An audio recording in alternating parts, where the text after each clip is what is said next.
রাখালকালী মা। উত্তর দিনাজপুর জেলার রায়গঞ্জ শহরের নিকটবর্তী কর্ণজোড়া মটর কালীবাড়ি থেকে মাত্র 1 কিলোমিটার দূরে দক্ষিণ পূর্ব কোণে এই রাখালকালী মায়ের মন্দির অবস্থিত। সারা বছর ধরে এই মন্দিরে মায়ের কোনো মূর্তি দৃশ্যমান হয় না।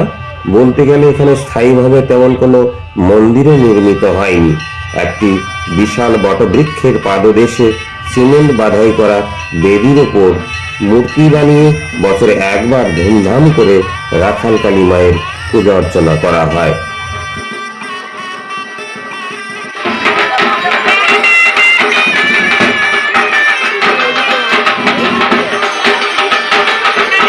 সাধারণত পহেলা বৈশাখ গভীর রাতে বিধি অনুযায়ী মা রাখালকালীর পুজো করা হয় এবং পরের দিন দূর দূরান্ত থেকে ভক্ত ও পুণ্যার্থীরা এসে মায়ের চরণে পুষ্পার্ঘ্য ও ভোগ নিবেদন করেন।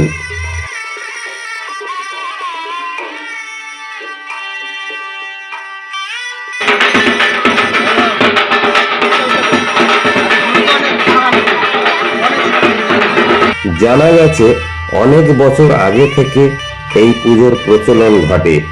মাঠে কাজ করতে আসা রাখাল বালক এখানে বটবৃক্ষের নিচে বিশ্রাম নিত।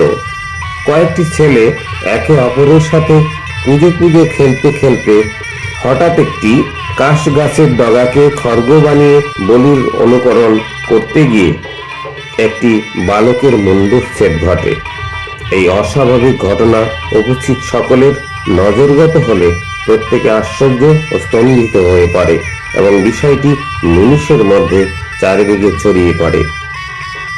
তারপর সকলে মিলে দীর্ঘ সময় ধরে পূজা অর্চনা করে সমস্যার সমাধান ঘটে।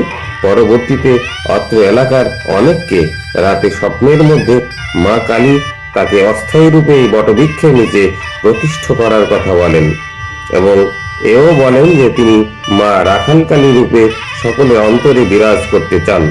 তারপর থেকে এই স্থানে বাৎসরিক পুজো সহ বছরভর নানাভাবে মাকে শ্রদ্ধার্ঘ্য নিবেদন করা হয়। এই রাখালকালী মায়ের পুজো উপলক্ষে দুদিন ব্যাপী ধুমধাম করে মেলা বসে। দূর দূরান্ত থেকে দলে দলে মানুষ এসে এই মেলায় এসে যোগদান করেন। প্রচন্ড ভিড়কে উপেক্ষা করে চলতে থাকে নানা রকম বেচাকেনা, খাওয়া দাওয়া সহ মেলার নানা রকম আনন্দ উপভোগ।